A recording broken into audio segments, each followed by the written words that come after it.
खुशामदीद दोस्तों, उम्मीद है आप सब लोग खैर खैरियत से होंगे। अपने पिछली वीडियो में हमने जो चीज़ डिस्कस की थी, मार्केट तकरीबन उसी तरफ ही आ रही है। हमारा जो मेन थीसिस था ऑल टाइम हाई के बाद कि हमने वेव ए कंप्लीट कर ली थी और वेव बी में हम जा रहे थे, और वेव बी में हमने ये डिसाइड किया था कि दो तरह की वेव बी हो सकती हैं। वैसे तो ज़्यादा तरह की भी हो सकती हैं। पहला आइडिया ये था कि A B C just wave A है जो ब्लू की है, फिर वेव बी में ए बी सी आएगी, और फिर वेव सी की 5 वेव्स होंगी, और हम इस एरिया ऑफ रेजिस्टेंस में आके यहाँ से जब नीचे जाएंगे तो फिर न्यू लोज की तरफ जाएंगे। दूसरा ऑप्शन ये डिस्कस हुआ था कि हो सकता है कि वेव बी 3 वेव मूव होती है और यही A B C that's all यहीं पे ख़त्म हो गई हो, क्योंकि जो कॉमन टारगेट है वेव बी का वो 55 से लेके 61.8 होता है, और प्राइस ने यहाँ पे आके नीचे की तरफ मूव किया है। यहाँ आके हमने जब स्टार्ट हो रही थी ये मूव, तो हमने इसको 1 to 1 2 सेटअप में लेबल किया था। एक ये येलो वाला 1 2, और इसकी ये 3 वेव है। उस 3 वेव में हमने फर्दर 5 वेव्स काउंट करनी थी, 1 2 3 4 5, बट वो नहीं हो सकी। प्राइस मुसलसल ओवरलैपिंग कर रही है, और हम इसको अभी तक किसी भी चीज़ की कंफर्मेशन नहीं कर सके।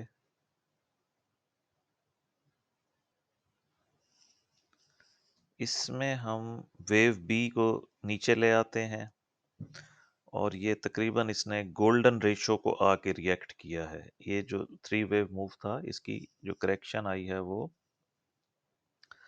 61.8 है, गोल्डन रेशो है। तो मैं इन दोनों को तो फिलहाल अपने चार्ट से रिमूव कर रहा हूँ। ये हिट हो चुकी हैं।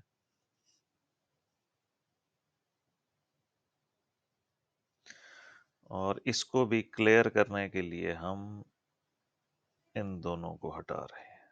चार्ट थोड़ा सा बेहतर नजर आएगा। अब ये वाला सिस्टम तो प्ले आउट नहीं हुआ है, इसको तो मैं रिमूव कर रहा हूँ, येलो वाले सिनेरियो को। और ये हमारा क्वेश्चन अभी उसी तरह बाकी रहेगा कि ये वेव बी यहीं पे रखनी है या इसको उठाकर इधर रीसेट करना है। ये क्वेश्चन अभी वैसे ही रहेगा। एनीवेज, हम इसको देख लेते हैं कि इसमें क्या हो सकता है। हम इसी मैंने एक ट्रेंड लाइन खींची थी, ये कल की वीडियो में नहीं थी, ये मैंने अभी थोड़ी देर पहले ली है। मार्केट इस वाले हाई से 3 दफ़ा, यानी 1 2 3 टच पॉइंट्स हैं, इस ट्रेंड लाइन को टच करके वापस जा चुकी है। अब ब्रेकआउट सिनेरियो के लिए, यानी यहाँ जाने के लिए हमें 5 वेव्स रिक्वायर्ड हैं। वेव 1 2 3 4 5, क्योंकि वेव सी में 5 वेव्स होती हैं। और अगर हम नीचे जा रहे हैं, जो मैंने अभी येलो वेव काउंट जिसको मैंने डिलीट कर दिया है, रिमूव किया है चार्ट पे से, उसको हमें रीस्ट्रक्चर करना होगा एज लीडिंग डायगोनल। कि ये जो वेव 1 है, ये आ गई है 1 2 3 एज वेव 1, फिर ये वेव 2, और वेव 3 जो है वो भी एज 1 2 3 एज वेव 3। अब ये हमारी वेव 4 है, क्योंकि इसने वेव 2 से ऊपर कोई हाई नहीं बनाया। जैसे ही प्राइस इस वेव 2 से ऊपर कोई हाई बनाएगी,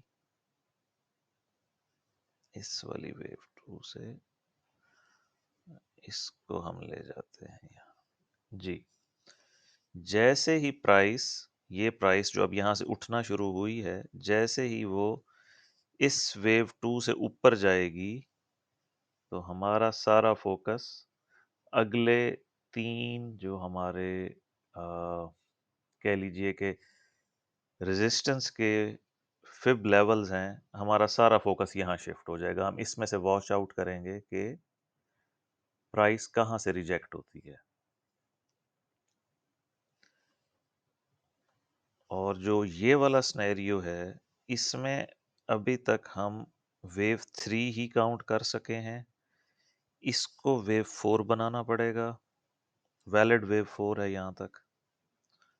एंड देन एक डिप अभी और बाकी है, और वो भी 3 वेव्स डिप ही होगी। ऐसे ये 1 2 3 है, ये 1 2 3 है, ये भी 1 2 3 है। तो ये भी इसी तरह से कुछ होगा कि ये 1 2 और 3, इस तरह से इसकी फिफ्थ वेव कंप्लीट होगी।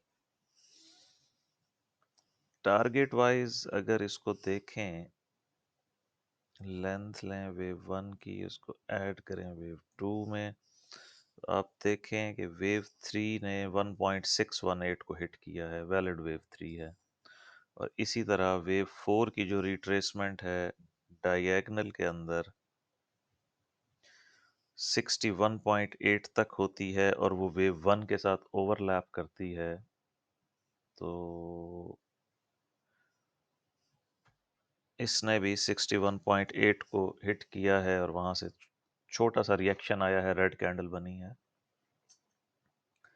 तो फिलहाल तक एज एन अल्टरनेटिव सिनेरियो हम इसको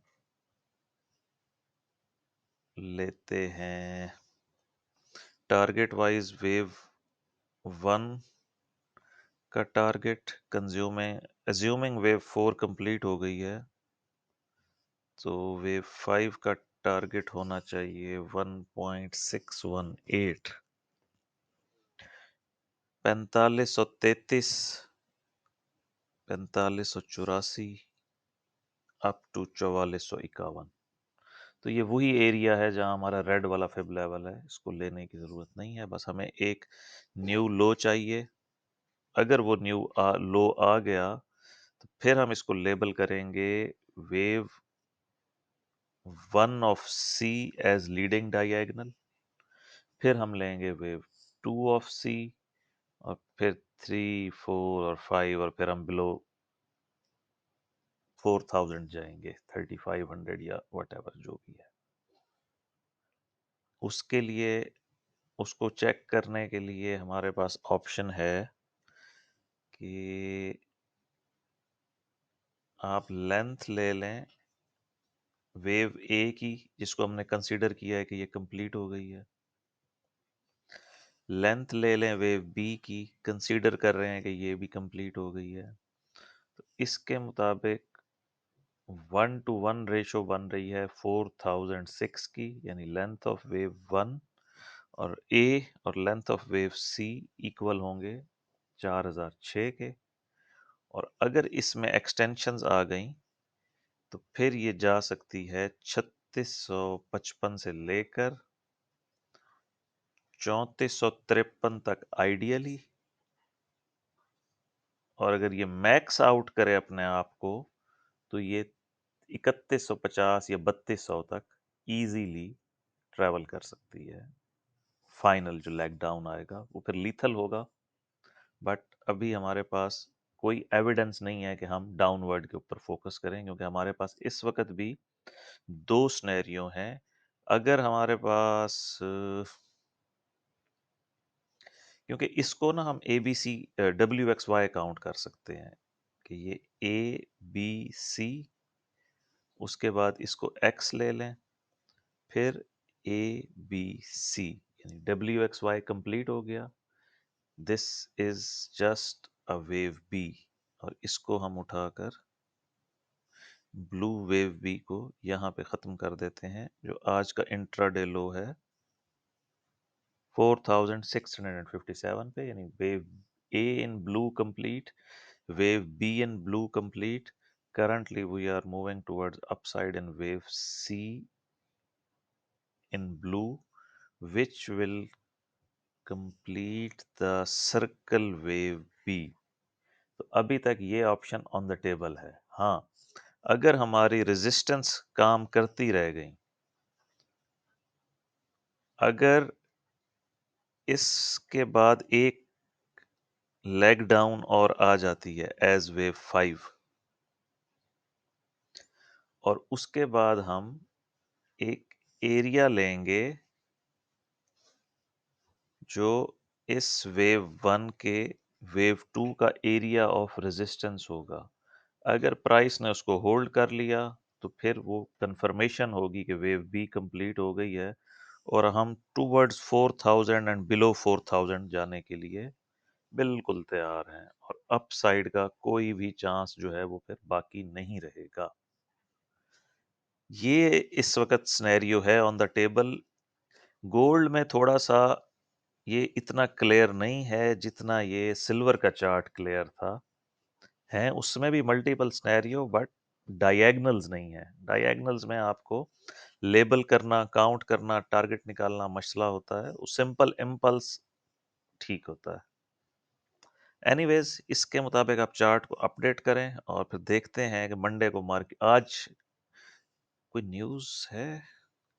कोई मुझे बता रहा था, somebody was telling न्यूज़ है 10 फरवरी की है। और ये क्या है? ये है 11 फरवरी को। ये सबसे इंपॉर्टेंट न्यूज़ है जो वोलेटिलिटी क्रिएट करती है। एनएफपी और अनएम्प्लॉयमेंट रेट, अगर ये दोनों एक ही डायरेक्शन में आ जाए, अगर ये और ये अपोजिट डायरेक्शन में इनका रिजल्ट आ जाए, तो फिर वोलेटिलिटी नहीं होती और मार्केट नॉर्मल बिहेव करती है। आज कोई ऐसी खबर नहीं है जो मार्केट को हिलाए, और बस यही अपडेट है।